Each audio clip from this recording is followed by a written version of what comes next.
Welcome to the Sold Too Early podcast. Today we are missing our main guy, Dave. He is lost on a submarine, otherwise known as a cruise. But today we have Joku filling in for him. So what's up, Joku? What's up? I'm going by Joku or Tom Brady, filling in for Drew Bledsoe today. So gonna try to live up to that name. And Kai, how you doing? We haven't talked in so long. What's going on with you? I know it's been a whole 12 hours or something. Wild. You're on vacation right now with your family, right? I feel like every time we have you on, you're on vacation. Yeah, you guys don't let me live with my family. You just say every time that I decide to go on and do something that I have to show up on the podcast due to my contractual obligation with you guys. So, it's all good though. I'm enjoying it, and we got plenty to talk about. So you want to get right into it? Yep. You want to lead us off with your favorite little topic? All right. So we're going to talk about a recent deal that we made with Extraordinary Dave, where we found out. So there's an interesting strategy that Dave uses where he tells people exactly, how much he got certain cards for. And he proceeds to tell us that we're going over what, Kai, we were like $100 off on a deal. Yeah, so we were at 1,100 on a card, and Dave wanted 1,200. It was a Cade Cunningham card. Yeah. White. It's a blue. Was it blue ice? Blue Prism PSA 10. Blue Prism PSA 10, and we were going back and forth between the $100. We were kind of firm at 11. He was kind of firm at 12. Come to find out, he's into it for just a stupid, ridiculous number, and he tells us that, and we're just like, no, okay, we're not moving off this number. And he's like, okay, well, I'll stick to that number, but you guys gotta let me basically shop until the night. We're like, no, like you can either take our number or not. And so when we go to send him the money, we send him, instead of the 1,100, we send him $1,099. And then he ships the card first class. And I say, wow, almost $1,100 card shipped first class. First of all, everyone, priority. Let's do priority here if it's over 1,000, or maybe even over 500. And Dave says, I only ship priority on $1,100 plus cards. So kind of a fun deal there. So Kai, this could be considered our the preview to the first annual pre-national auction spectacular, huh? It is. It's going to be exciting. You're going to be here in the studio KP for a couple days, living it up. But it should be a fun stream. I think we have some really cool cards going, so I think it'll turn out really well. Hopefully some of you guys tune in. This is going to be dropping, this podcast right here. We'll be going 3.5 hours before the actual event. So this drops at 6 Eastern, and the stream starts at 9:30. So if you go over to Joku Sports Cards on Instagram, you'll see a lot more details about how to watch and stuff. But yeah, we got 5 guests coming on, Kai. Who we got? Yeah, we have 5 guests. So we don't know the exact time slots yet, but we have DK Card 7 and Mini Cards 24, David and Caleb. David owns DK Card 7, and Caleb runs his shop, and I think it's in Minnesota. And David does BGS subs, so it'll be great to have on. I've known David for probably 10 years. And then we have Bernie, who runs Level Up Subs. He just opened up a sports card, Simi Valley Cards or Simi Sports Cards or something like that in Simi Valley, California. He'll be on. He's amazing. He's been doing cards for 20 years probably. And then we have Tyler, Hot Corner. What are the numbers?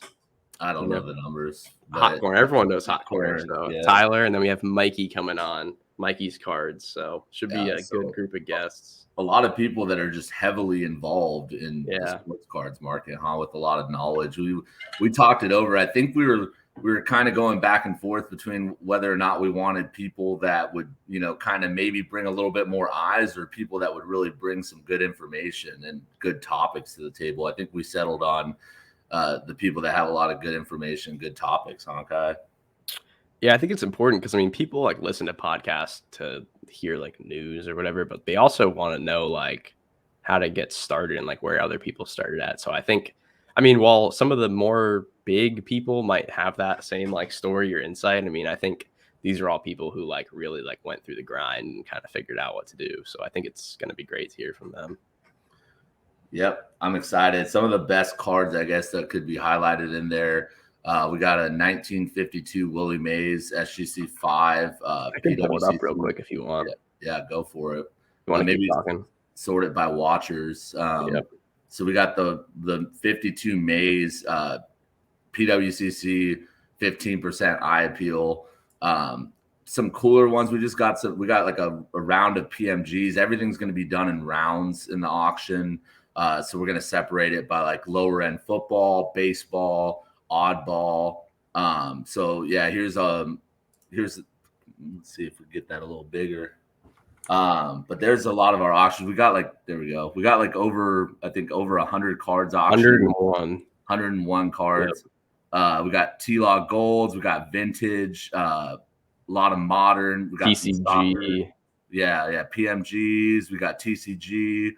A lot of cool stuff. So that's going to be ending on Wednesday. This one's super cool. This is a Joku special. Oh yeah, we got the Bill Walsh, Bill Belichick dual autograph. They I don't think that might be the only card they signed on together. Very rare, tough to find them with non-faded autos. So just a lot of cool stuff. So go ahead, like Kai said, go to the Joku Sports Cards Instagram page. It'll tell you all the information about the auction, and then we'll be posting the link live. We're going to be going live on YouTube. It's going to be hosted by Kai and I, and then we're going to have Rob also from why am I drawing a blank here? Sports card therapist coming on, and he's going to kind of hop in. He was going to be the main host, and then he had some obligations to attend to. So, but it should be a great time. Everyone tune in. Next, I guess we're going to go into something that Kai and I talked about recently.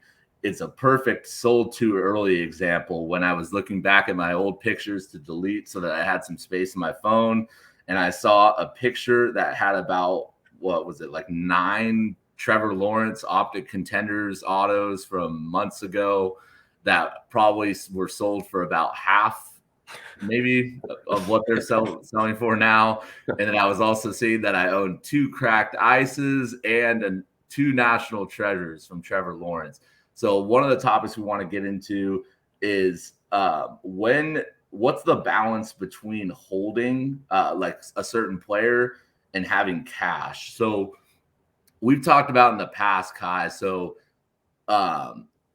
obviously any normal person's going to have a finite amount of cash that they could spend on cards. Therefore, only a certain amount of cards that they could hold if they're going to, keep going and not just have these cards and waiting for months.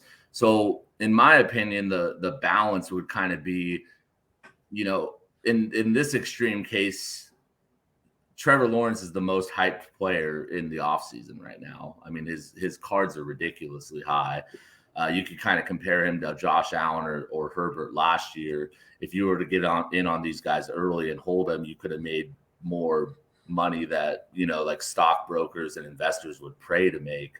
But at the same time, if you were to just hold all those, if I would have held the oranges and the blues and the purples and the whatevers, maybe I wouldn't have been able to get to the NTs and the cracked ices. So I guess the balance there is, if you're able to, in my opinion, it would be you use all the lower types of cards, whatever that range is for you. Maybe it's the select silvers, maybe that's the the origins, the whatever, and you use those and don't be afraid to sell them so that you could build up to getting the higher end or the better cards that you want to hold. And then if you're going to pick those cards to hold on a player, then you hold those. But at the same time, you want to be careful because a lot of those cards, say the Josh Allen, Justin Herbert NTs that were worth $60,000 or $80,000 to $100,000 last offseason, a lot of those cut in half during the season.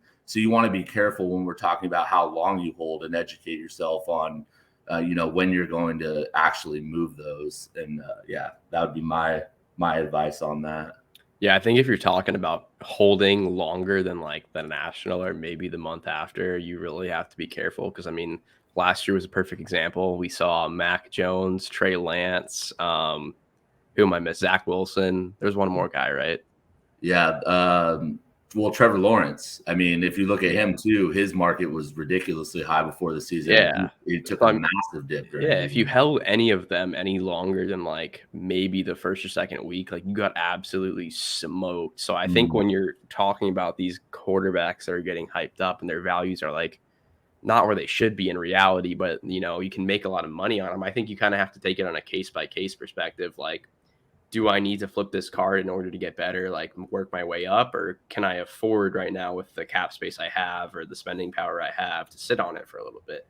If you're going to make 50% on a card and you need money, there should be no like hesitation there. But if you can make 50% on a card, but you have plenty of spending power, maybe you sit on it to try to make 75, 100%. So it's kind of a situational like decision. I don't think you really need to have like a set plan for everything. Like, mm, oh, if I hit 30% profit on any card, I'm selling it. Like, you shouldn't mm. work like that, I don't think. But everyone's different. I think you kind of have like your own view of what you're doing, and you need to know like everything that's going on, how much money you have, what inventory you have, when the season starts. You need to know all of that. It's kind of like a play it by ear sort of thing, I think.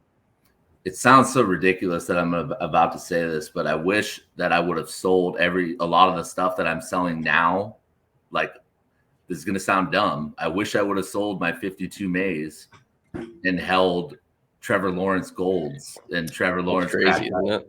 It's just the way the market works is insane. But people want what they want. There's supply and demand. And when there's a lot of demand for something, that increases the price. So when everyone's looking for Trevor Lawrence or everyone's looking for the next hot QB, honestly, it's like, yeah, I wish I would have sold some other stuff. It's crazy. Like, I told you, Kai, I had 3 of the optic contenders golds, Trevor Lawrence's, and I identified him early. I was buying him when they were 2 and 9, when they dipped a lot. And I saw the talent there. A lot of times you could find the talent, and if the team's not performing as well, and there's a quarterback that's doing incredibly well on a terrible team, their talent's still there, and usually the team elements will follow. But yeah, it's just crazy to think that you'd want to sell like a classic legendary card in order to hold some a guy. But that's where the market is right now. Another thing I'd say to add to your point is maybe you want to sell some of that football off in order to get into the next hype cycle. And let's skip a topic and go into that, because that kind of fits right into this. Kai, so we got the NBA, I guess the next offseason kind of schedule, because another thing that's crazy about cards is it seems like the offseason is where a lot of the profits could be made now on each hype cycle. So we got the NBA offseason is like kind of like the next cycle after football coming up. And I wanted to ask you, who do you think are your top 5 young NBA teams, and who could see an uptick as a result during the next hype cycle? Well, I think team-wise, as far as like young players goes, I think clearly the Thunder are probably first. I think most people would probably agree with that. You got Giddey, Chet Holmgren, who added 18 pounds of muscle this offseason. Shea. You got Shea. Jalen Williams, Dort's like 24, I think. Like, they have a ridiculous core. And ton of draft picks as well. Yeah. So I think they're first just because I think they have that core, and they're also poised to like make a huge trade if they really wanted to. I mean, they could bring in an all NBA guy with the picks and players they have. And then I would probably lean towards, I like the Pistons a lot. They are kind of top heavy when it comes to prospects, though. I mean, they have Cade. And I mean, who'd they get this year? Do you know? You're the basketball guy. Remember who they drafted? You're the basketball pundit. Was it Dick? No, they didn't get Dick. The Raptors got Grady Dick. The Raptors got Dick. Where they drafted, but they have Cade. I really like Jalen Duren. He's really good. He's like a 4-5, but I think Cade alone kind of carries them, honestly. I mean, I would say Cade's probably the most hyped up guy going into the season. I don't know how you feel, but I know we've talked about this before.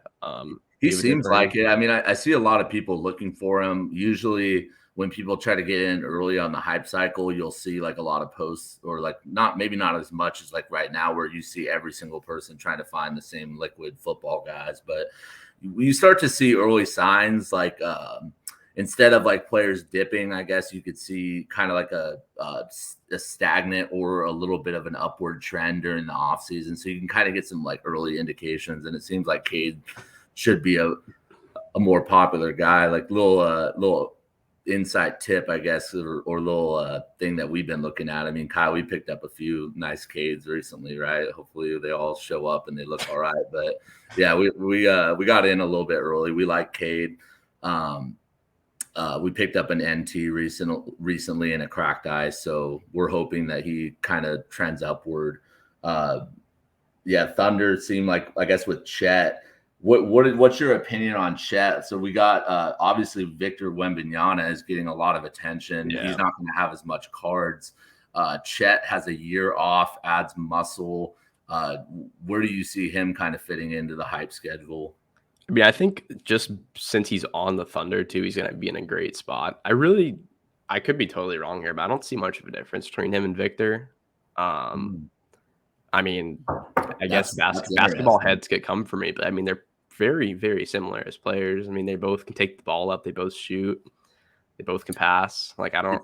It seems like to me that Chet has a more natural shooting motion, like where as Victor kind of has a little twitch to it, so that it's less off the dribble where he could kind of pull up. It seems like Chet's kind of got more of the shot, but Victor seems like he's just obviously got a little bit more on size and his body's a little bit more developed as of now. But it should be very interesting to see if Chet gets that kind of bump now that a lot of his products out. He obviously doesn't have NT, and Flawless will be coming out in let's say 2026 as his rookie RPAs. So just a little. You got to think too. I mean, I don't know how many people remember last year, but Chet was so hyped up. I mean, not to the level Victor was, but I mean, it seems like people just forgot about him because he got hurt. Like, he was supposed to be like the next big thing.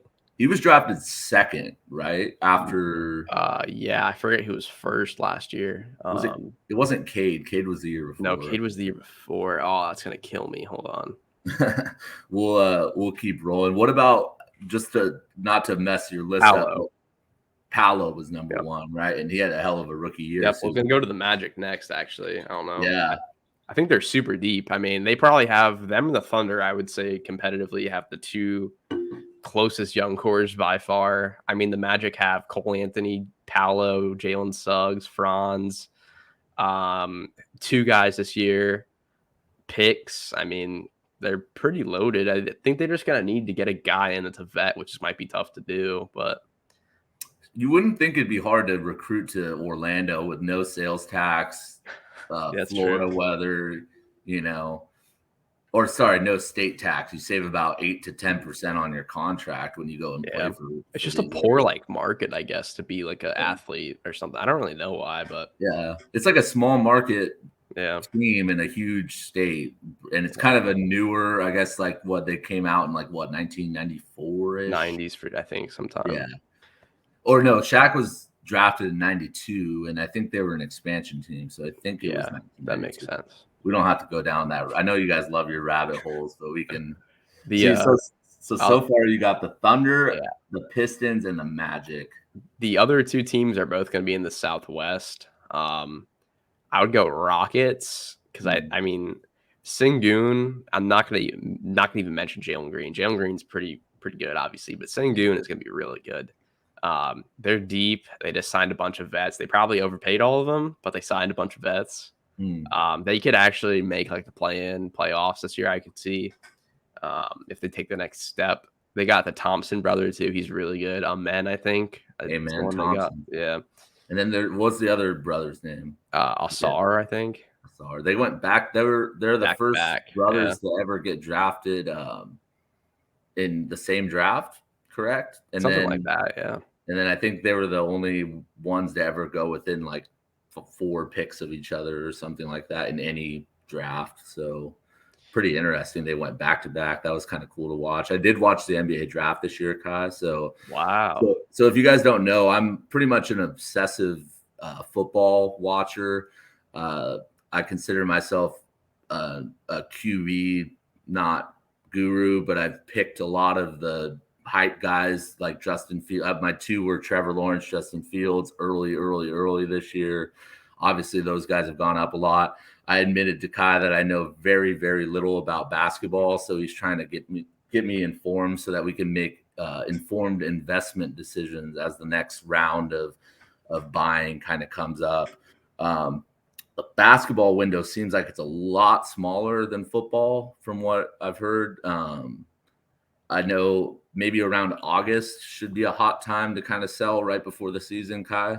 Yeah, I think the main thing people do is kind of around the national. People try to cycle out of football and into basketball. So I think that end of July to beginning of September range is going to be really, really hot for basketball. Because I mean, basketball starts in October, so you would think if people keep following the cycles, they'll probably get out around October too. So then you're going to be on to baseball. So it's just really fast. Yeah, the baseball cycle is going to be interesting. Last year was the first year I kind of got onto the young prospect game, and it's going to be interesting when to go in, because I guess the season's so long compared. I guess same with basketball. That might be why the hype window is a little smaller compared to football. Football's off season is so long, but baseball you start looking at buying, from what I understand, when the season's still going on. So. That's going to be an interesting time to kind of for us, because we'll be learning. If anyone else hops on this sort of cycle, we're going to be learning right alongside of you guys. So Rockets were number 4. Do you have a fifth?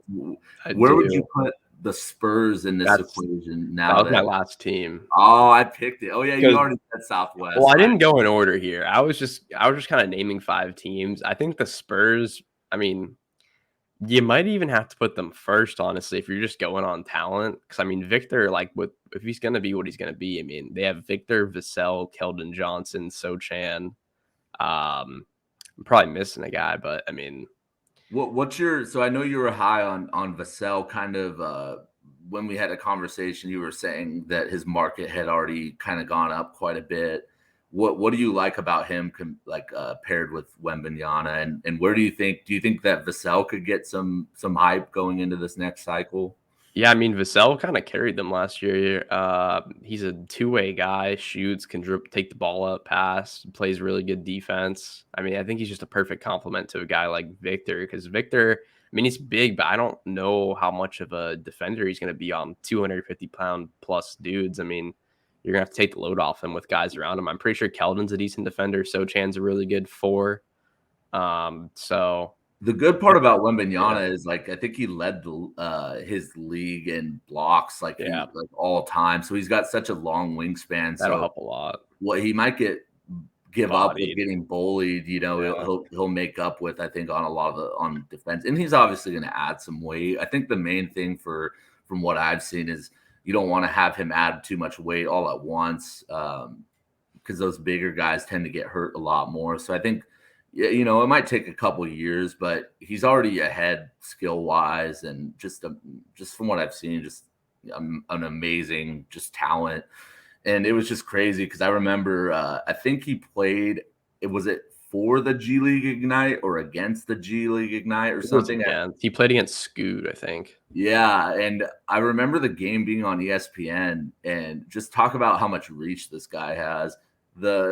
The ratings were higher than the highest watched NBA regular season game. It was there was 4 or 5 million people watching just this regular, G League game that probably didn't even have any implications, but other than just Wembanyama playing and everyone wanting to see him. So it's going to be interesting to see. I'm anticipating, if he plays in a preseason game, that everyone's going to be wanting to watch it.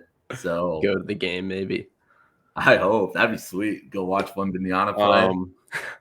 Do you think they're gonna limit him at all in real games, or you think they'll throw him out there for 30 minutes?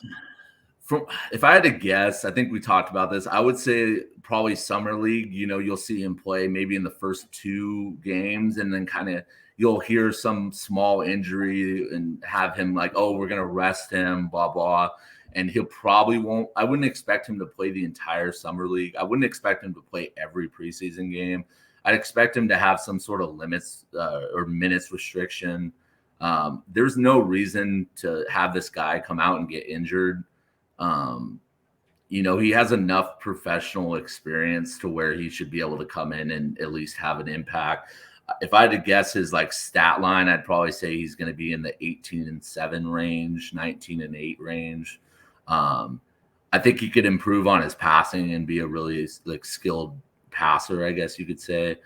One thing I'm interested to see, and I don't know what your thoughts are. Do you think that the NBA, so if these guard like 7+ footers start coming into the league and they're able to defend smaller guys, do you think that the NBA minimum height is going to start going up where you start seeing 6'8", 6'9" point guards, 7'5" centers, and then it ends up kind of being more positionless? Or do you think that there's still going to be, 6'2", 6'3" point guards going around? Because they should be, essentially a lot faster and tougher for the big guys to guard. But if the big guys are able to guard these guys, I could see basketball kind of transitioning into that 6'6", 6'7" minimum type of range. Yeah, I think we're kind of already seeing that. I mean, with the Thunder, at least their whole starting lineup's probably 6'5", I'd guess, 6'6". I mean, Giddey's their point guard. He's what, 6'6", 6'7", I think. I mean, Shea's like 6'7", I think, as well. He's their 2-3. Like, I mean, their whole team's long and tall. I mean, it works great too. I think it's probably headed that way. I don't think there's anything wrong with a smaller guard. Like you said, they're harder to defend, can probably pass better, get around dudes, but I guess we'll see. I don't think they'll ever be like, oh, I'm not going to draft this dude because he's 6'3". Like 6'3" is still really big, but Right. Maybe like the 6 foot, 6'1s, like the Trae Youngs. I mean, Trae Young's really, really good, but I mean, he can't really defend anyone. I'll be honest. There, he got better last year, but he still can't defend anyone like good. So you might be right. So speaking of the Hawks, you guys made a lot of deals there. What do you think? Where do you see the Hawks going? Like they moved John Collins, and then they moved. Oh, let me test my knowledge. Who's the other guy? We actually didn't trade another guy. Oh, you didn't? What happened? So the first trade was John Collins for Rudy Gay and like 2 picks, I think, 2 second rounders or something, or a second round pick. That was fine. Get off cap for John. John was going to get traded. It's been 3 years. Every year that he's going to get traded. That pretty much puts either Jalen Johnson into the starting lineup or Sadiq Bey. Hopefully Jalen Johnson. I think he's going to be insane. But I could see them rolling Jalen Johnson as like a 6-man, running like point guard for the bench. But yeah, that was that move. I'm pretty cool with that. The other one was with the Rockets. I originally thought we traded Clint Capella, but it turns out we didn't. We just traded like a $5 million trade exception for 2 second-round picks and the 2 dudes the Rockets drafted in the first round last year. So I don't really get why they did that at all. We got Usman Garuba and Ty Washington. They're both top 20 picks, I think, last year for basically nothing. So I'm very happy with that. That's always good when you just get a bunch of stuff for nothing, like Dave when he got that car that he was trying to sell off, then trying to nickel and dime us. Basically got it for nothing, and he got all this money in return, So that's always. I heard that the Rockets had like a deal in place with Brook Lopez, and he backed out at the last second and went to the Bucks, to the Bucks. So the Rockets didn't want to back out of their trade because they only did the trade to have room for him. So got it. Pretty happy though. So speaking of Jalen Johnson, he's one of your sleepers that we have been putting some money behind, picking up a few NTs. Pump and dump. We're pumping and holding, honestly. So you sent me some highlight tapes about him, and just he's a fascinating 6'10", 6'9", 6'10", something like that. Yeah. Small forward / power forward, probably in today's NBA, that could bring the ball up, that could shoot, that could defend, lead the fast break, finish the fast break. Where do you see his, like, first of all, like, talk about Jalen Johnson's, like, maybe like his lower market for anyone that might want to get in on, like, in like a cheaper player. Maybe talk about a couple sleepers too that you're thinking might, maybe not just for the hype cycle, but maybe into the season, that because even though the hype cycle is kind of taken over, even in baseball, like right now, you see Ellie De La Cruz, you see Shohei Ohtani, you see Ronald Acuna, guys that are having amazing seasons, and their market kind of is translating to that and going up, which is the sign of a healthy market. You don't want to see guys killing it, having a great season, and yet their market's not going up. So along with talking about Jalen Johnson, maybe reference some like younger players or some other players that maybe aren't one of the top hype guys, but are maybe cheap entries and that might be able to get a little boost as the season goes on. Yeah, so Jalen Johnson, I mean, for example, I was on COMC last night and I bought like 25 silvers for like $2 each. Oh my god. So not 25, probably 15, but I mean, that's just the entry there. I mean, I know silvers these days aren't the best, but I mean, you grade those for $19, get them back, you're into them for like $22 or something. Or you don't and you sell them for $4. Yeah, exactly. You're doubling up. Double your money, it's a cheap. So yeah, he's so cheap to get into. I mean, I like to use this comp. I mean, I think it's a little outlandish, but I mean, it's my genuinely like closest comp I can think of to him. It's like a baby LeBron James. I mean, he plays the exact same way. If you watch his film, I promise you, exact same player. LeBron wasn't a great shooter when he was young. Jalen's not the best shooter, but he's working on it. LeBron's a great like not rim protector, but like defender in the paint, I guess, sort of like fast break defense. Jalen's amazing at that. He can run the point if you need him to. LeBron started running the point. I just really think he's a really good comp. He's never going to be LeBron James, like no shit, but I like play style wise, like 50% of LeBron is probably what I would say. If he's not the same too. price as LeBron James, come after Kai at KP2. Don't message at Joku Sports Cards. It was all Kai's idea. So, but no, I mean, I'd have to say I kind of agree. Like based on, I mean, I watched highlights. I didn't watch as many Atlanta Hawks games, but when you watch like even highlights, you could watch of a guy and just be like, okay, this guy's awesome. Like their highlights, he's hitting threes. But you watch Jalen Johnson and you're like, oh my god, this guy could really do everything. And like bring the ball up, pass it. He's dunking on people, blocking shots in transition. Super impressive. It's going to be interesting to see how he does when he gets more minutes. Now that John Collins is gone, that's got to be a move. When you're a team like the Hawks that are like on the borderline of playoffs, you don't really move a star, I guess, out of your lineup or off the team if you don't have like a backup plan. And they didn't really get like Rudy Gay at this stage of his career is not going to come in and be like a starter. So it seems like that would be the natural progression is for Jalen Johnson to come back in or come into the starting lineup and kind of fill in there. But who are some other young players you're kind of looking at or that you like? So another one, not the youngest dude, but I really, really, really like Mikal Bridges. His entry point's a little bit higher than Jalen Johnson, but he's still affordable for what he is, I think. He's around 25, 26, so if you really want like a super young prospect, probably not for you, but he's very good. He's probably one of the best defensive wings in the league. And leaving the Suns where they had KD and Booker, I guess KD wasn't there when he was there, but onto the Nets, his own team, basically. He was dropping 30 every game. He was shooting very efficiently. I just really think he's going to be a superstar, honestly.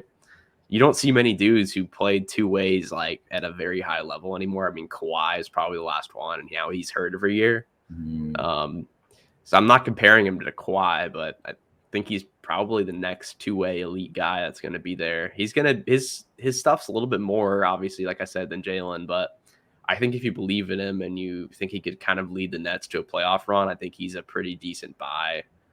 Do you have anyone in mind while I think of another one? I mean, I might be a homer, but it seems like for like new guys, I like Keegan Murray. We were looking at some of his optic purple, his jersey match autos that are going for like $200. He broke the Kings rookie 3-point record. He's another guy that could play really good defense. We signed Harrison Barnes back for some ungodly reason for just a ridiculous amount of money for what he's doing. Most frustrating player to watch. But I would say like in my, realm of what I'm watching, it seems like Keegan Murray is like he's one of the not cheaper, but he's one of the best cheaper guys out of this new class. So when you're talking about like new guys and hype, I think he could fit in right there. I mean, Vassell seems like he still has some room and that people are looking for him and talking about him. I guess, I don't know, he might be a little bit too old, but maybe Tyrese Maxey now that they're kind of shifting off of, like it's kind of becoming more his team with Embiid. Yeah, those are some of the guys kind of I have in mind. Um, maybe if Damian Lillard gets traded, you see some movement. Who's that? Not Isaiah Anthony Simmons. Simons. Anthony Simons. There it is. Yeah. Plus they have Scoot now too. Yeah. I mean, they have a good young team if they And move off. Shaden Sharp. They're going to be pretty. I don't think they'll be great, but I mean, they have some good pieces there. I think two other guys I'd mention really quick. I don't have a lot on them, but Jalen Duren for the Pistons, we said earlier. He right now he's a little bit expensive just because of the new stuff coming out. But I think once the season starts and other newer products come out, I think his stuff will slowly cool off. I think he'll be able to pick up some of his cards. Paul George said he's going to be insane. I mean, if you watch him play, he's like a prototypical this decade of 5. Like he can switch on everyone. You like Duren more than Ivy, Jaden Ivy? For the price points, yeah. I forgot about Ivy. I know a lot of people are high on Ivy. That's who else is on the Pistons, right? Yes. Yeah, we forgot about him earlier. Yeah, Cade, Ivy, and Duren are like the 3 best young players. It's interesting where the Pacers are going to kind of fit into this because a lot of NBA pundits and lists have Tyrese Halliburton as the best young player in the NBA.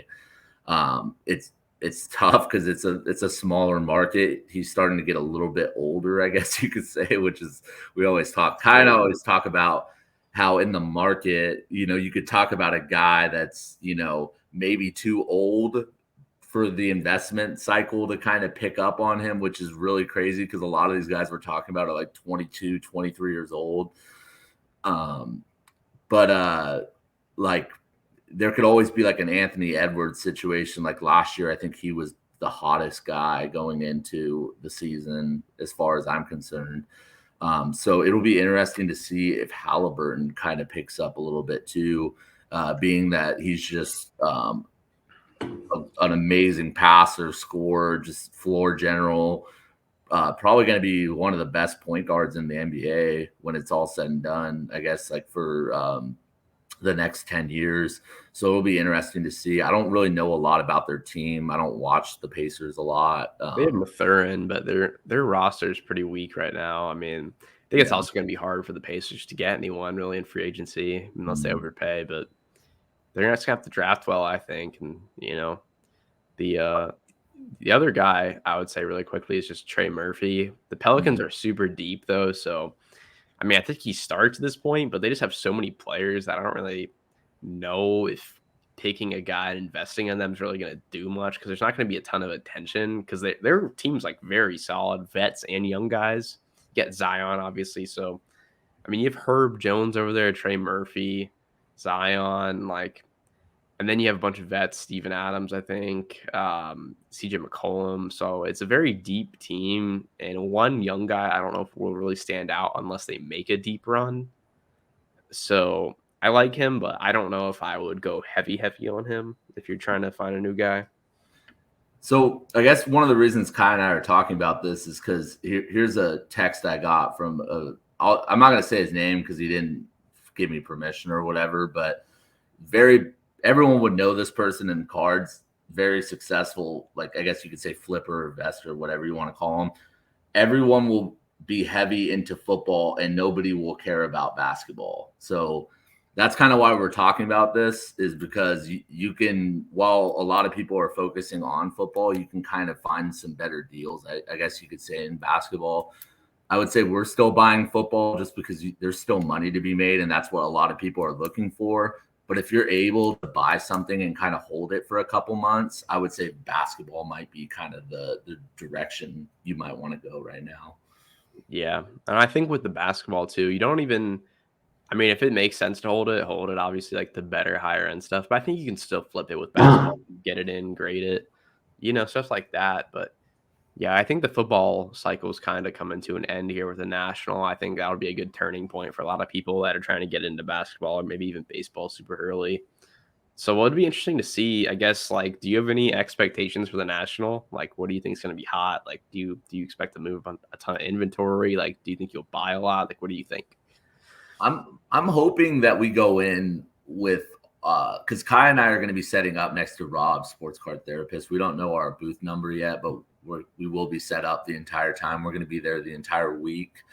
We're going to be sponsoring a trade night. So first of all, like biggest national that I'm going to be a part of as far as like my role in it. Like I've never set up before. I know you set up, was it Yeah, I last set year? up like for one day with like half a showcase with Dave, though I don't really count that. It's my first setup too. Was that Chicago or was that That Atlantic was City? last year, so that was That was Atlantic Atlantic City, I City. think, Yeah, right? right. Yeah. Yeah. So, yeah, so I would just say like my main goal is number one, I want to find one. Maybe it's two, but let's just say one card that we don't want to move. So something that's like, for instance, I'm going to use you as an example, Kai, because this is the first time we met in person. I traded Kai a modern football. I believe is a Lamar Jackson. I Yeah. didn't remember this, It but was like until an we talked. NT Yeah, it insert was an RPA. NT out of 3 or Yeah. something like that. I had a lot of Lamar Jackson, and in return, I was able to get a Pop One Calvin Johnson, Jerry Rice dual Bowman Sterling Gold auto 9.5 that I don't like. Even after liquidating all this stuff, I still don't want to move it just because I think in 10, 15 years, 20 years, 30 years, maybe, and that sounds like a long time, but I think there could be 5 to 10x potential on that card. Calvin Johnson's rookie year, gold, Pop One with Jerry Rice. So my goal, like number one goal, is to find something along those lines where it's an undervalued card in today's market, maybe something that people aren't really paying attention to, that we're able to pay for, not today, but in 10 or 15, 20 years, whatever, we're able to pay for this whole national trip based on that card that we bought. So that's number one, maybe a long-term, something that just jumps off the page where it's like, oh man, I gotta have this card. Let's get rid of one of our, modern cards that we're sitting or that we have in order to get something like this. Let's sit on it and not have to worry about, moving it. This is too cool of a card to pass up. That's number one. Number two, I would like to get out of a lot of football and get into basketball the next cycle. I think we're going to have a lot of stuff coming back from grading. So I'd like to move off. I think that might be a lot of people's goal. So we're really, I would say, don't be afraid to move your football ahead of time if you're going to get profit. Yep. That's what we're doing. We could maybe wait and get more at the national, maybe get more cash, but our thoughts are or at least my thoughts are, let's get cash and buy at the national. I think there's going to be a lot of interesting buying opportunities as far as stuff that you don't see every day on Instagram and Facebook and eBay. A lot of people like Kai, I know we've talked about this in the past. I think maybe not a lot, but there are definitely like a noticeable amount of people that either only go to either they're from another country that doesn't have the same like export and import laws where they have to pay a ridiculous amount of fees.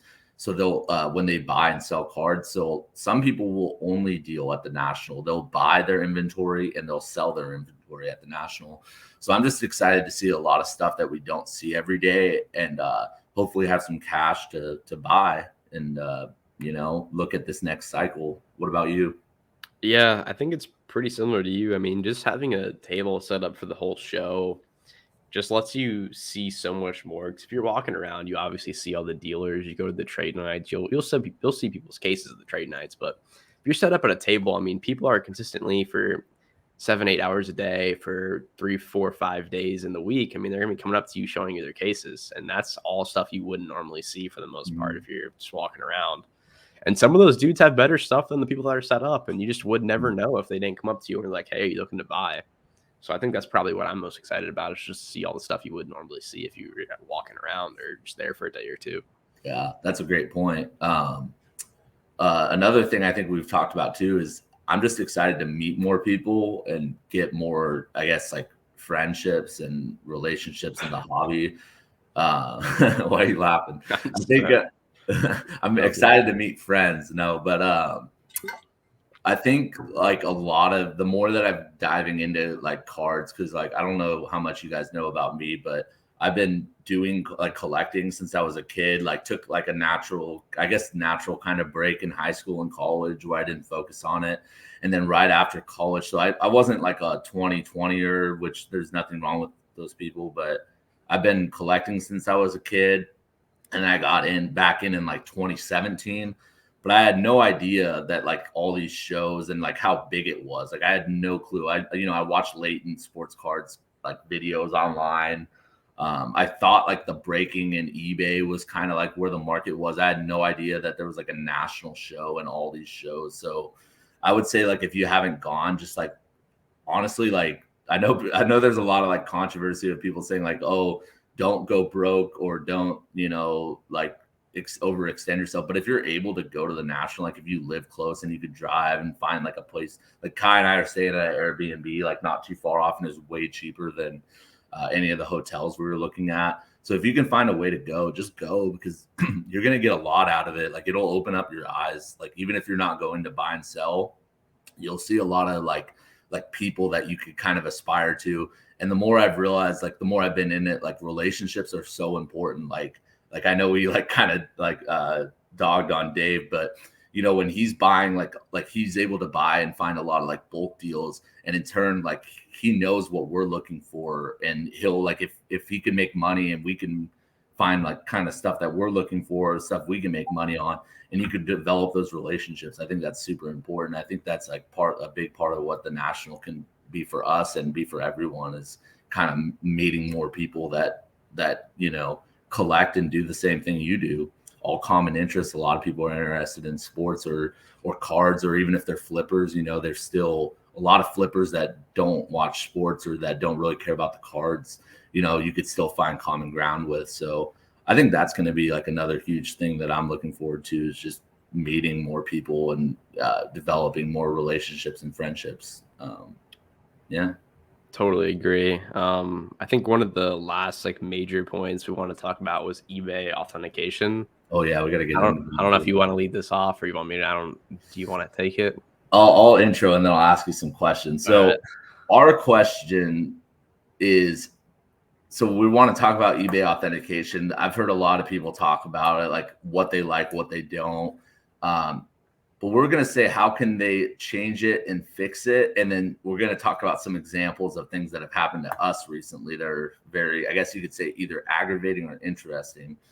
My number one fix would be to make it optional if it's a graded card. Whether like it's a graded like PSA, BGS, I think you should have the option to choose whether or not you use authentication. And I know people could say, oh, they can make fake slabs or fake this, fake that. But, if you look at the cert and the cert number matches up and like you get the case and it's a legit case or whatever, I don't see why the authentication thing is necessary there. But I guess the other side of that is it could be nice for us, Kai, like we're seeing, like how many of our cards that we sent to authentication that have been received by authentication and sent out have gotten lost. Yep, So like 4 in the last week, like 2 weeks probably, and a couple like very expensive cards. Yeah. So I mean, I guess that's nice for the seller. I don't know if it's bad for the buyer. It's tough to say, like what those cards have You gotten. would think so. Our card is getting delivered to the authentication center. The authentication center is where it's getting lost. So if we were shipping it directly to the buyer, I mean, odds are it'd probably be fine. Something's got to be going wrong with the like center where they're misplacing stuff. But, yeah. Do you want to talk about maybe like the Adrian Peterson or some of the issues that we've had, and then kind of what you think they could do to fix it? Yeah, so I mean, there's a couple things I'll hit on here. So the first one is when they receive the cards and authenticate them. I mean, some of the cards, like when they repackage them to mail them out, like they're mangling the cards. Like the rubber band thing that they put in there will be like hitting edges. Like the card will be sliding out of the card saver. I mean, it just doesn't seem like they're taking their time or caring at all about them. Or you would think they would innovate and maybe make it a little safer or something, but no. Like I would say, I don't know about you, get most of the mail. So I mean, probably 60-70% of the authentication packages are like sliding out, or maybe something's wrong, I would say. I wouldn't say 60, but there's definitely like every round of stuff that I open, there's always like 2 or 3 cards that are like sliding out of the authentication where the rubber bands are hitting the corners. Yeah. And when you're dealing with like raw cards, and we're not at, like, we obviously know like not every raw card is going to be gradable, and like there's going to be issues. I wish we could do that as well when when we're dealing with our kind of stuff that as sellers. But Um, the lack of care is concerning when, especially on some like really expensive raw cards, and they're sliding completely out of the sleeve, the rubber bands like going over the corners, over the edges, and then it ends up being damaged, and then there's nothing. They say that there's like nothing they could do about it. It's pretty frustrating. I wish they had more of like a secure packaging where it wouldn't move around as much. But yeah, that part's very frustrating. And then yeah, like you said, like where things are like we had an Adrian Peterson card that was I can take it if you want. Yeah, so I mean, we got the AP. I'll show it. I have it right here still, but so it's this rookie. It's a sick card, gold Bowman Sterling rookie auto out of 25. I mean, you're not gonna be able to see it on camera, but basically, it was a consignment seller, so I mean, they probably didn't look at it or whatever. So the card has a giant indent on the back, like a box sort of indent on the bottom, and one of the bottom corners is like peeled off, like it's like lifted up. And they weren't listed in the listing. I looked at the photos. I mean, I don't know if they were there before, but somewhere between them mailing it or having it in hand and then going to authentication, it got fucked up. And authentication just missed it. I mean, It's a very large issue. You would think they'd very easily pick something like that up. And the problem that comes with this is when stuff like that happens, and you're opening your like the little seal thing on the back with the tamper-proof label. I mean, you can't always see like these surface or like indent. You can't see it through the case. So when you open the void thing, like you're shit out of luck because you can't really return the card once you open that. And to see most of the damage they're missing, you have to open it. Yeah. So I don't know how they could go about fixing that. I don't know if you have any thoughts, but like it's just a tough situation.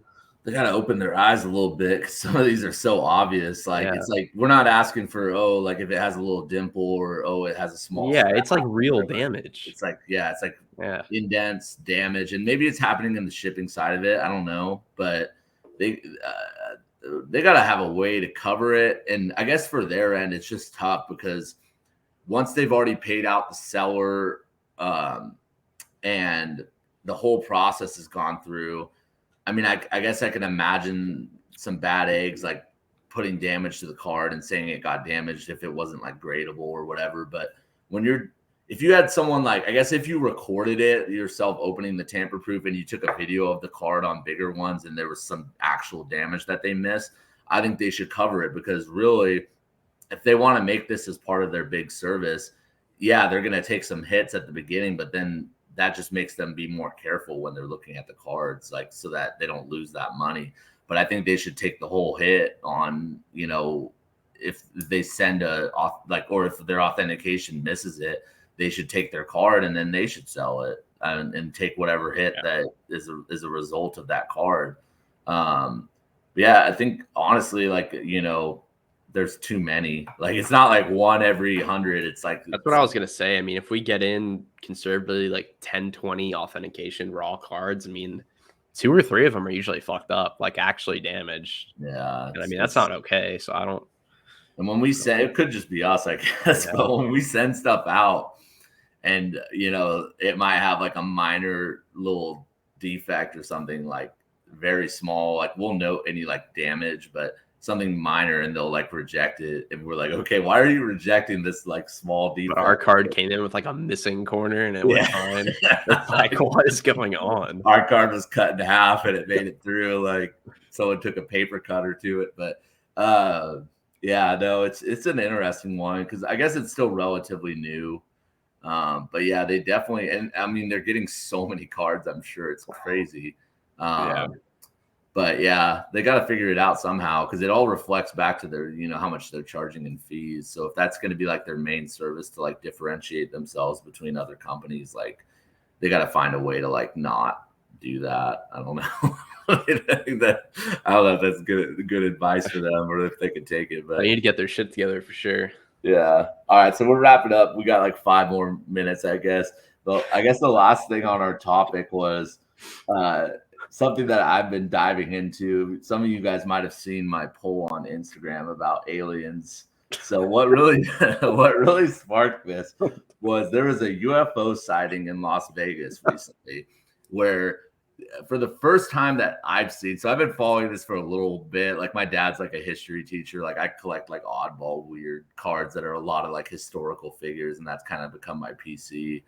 And there, like ever since like Roswell, where there was like in New Mexico, there was a lot of like people that claim that like they saw like a UFO. Like I believe it was a crash. And there's a lot of people that kind of got like not silenced, but you know, they were all saying like the same accounts of what they saw. Like, and then all of a sudden it's like, oh, these people don't exist and you're not allowed to listen to them or whatever.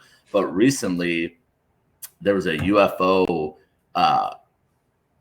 crash, they say, and there was body cam from a police officer, and the ring cam ended up being a falsa, but originally there was a ring cam that caught the sound of, but there's a body cam from a police officer in Vegas. You guys could look it up. There's an ABC video or an ABC News video, and there's a green just light that's crashing into the ground in Las Vegas. And there's a family that calls the police, and they're like, there's these two figures in our backyard. They're 8 to 10 feet tall, and they're walking around, and the guy seems all panicked and everything, right? Like, and he calls it as soon as like the crash happened. So like the timing was like perfect, right? And it's just very interesting to me because there's like in the last year, it seems like there's way more UFO sightings and way more just like people that are like in military positions that are like coming out and actually saying this type of stuff. So my poll basically was saying, you know, in the next 20 years, do you guys think that we'll see major evidence of like extraterrestrial life? Or like actual see it, like there'll be evidence or we'll actually see it? And it was like over 100 voters, like 85% yes. So I'm glad that I'm not the only like crazy person that's kind of thinking about this kind of stuff. But it's very interesting. I'd rather like follow this kind of stuff than like politics and be all angry and, you know, stuff all the time. But the UFO thing is fascinating because when you really think about it, it's like with all these like just space, it's just so infinite. I think we'd have to be crazy to think like we're the only intelligent beings in the universe, and that there couldn't be anyone. Like it'd be so like human of us to think like, oh, we're the most advanced people, you know? Like if the universe is infinite, there's got to be other species out there that are way more advanced than us that would have the ability to potentially come here, because our world kind of started billions of years ago from algae, and we kind of developed into what we are now. If that process got started hundreds of billions of years ago on another planet, then you would think that there'd be other species out there that are able to live and that have developed and are farther along than us. Question is just why we're seeing all these like phenomenon that aren't known to this world, flying and speeds that are like there's a Air Force pilot that saw one and said that the speeds are just not anything that we have, like even close, past like 5 times the speed of sound. And what do they want, I guess would be my question. More of huh? They want sports cards. They want the next T-Law NTs. Yeah, that'd be crazy if like instead of like them stealing water or whatever, they just come into our houses and they're like, give us all your Trevor Lawrence. Like, but what do you think? Do you have any final thoughts on that, Kai? I kind of went off. I don't know if I voted or not, but I would have voted yes if I didn't. Probably agree. I mean, it just seems pretty likely. We got to start having you on for like a 10-minute like Joku's oddball segment. Like, you have a random topic each week or something about like aliens or. I hope I didn't lose your audience base, but no, I think they probably, if they weren't gone yet, they're probably still here. The alien thing is fascinating to me, and I guess we'll wrap it up there as we come up on the hour. Check out our first annual pre-national auction spectacular, not spectacular auction. It's auction spectacular, Kai. And we're gonna have some great guests that are involved in the hobby that know a ton. We're gonna have a great auction, so we're gonna do a giveaway. So stay tuned on Wednesday, July 5th. So you'll be hearing this, and then we're going to be going live. So it's going to be about an hour and a half. We're going to have, like I said, 5 people on with us. We're going to talk more about sports cards in the national than the auction, but the auction will be going on simultaneously. We're going to be doing a giveaway on the live. So Kai will be there. So that's another added benefit. So with that being said, Kai, you want to wrap us up? Yep.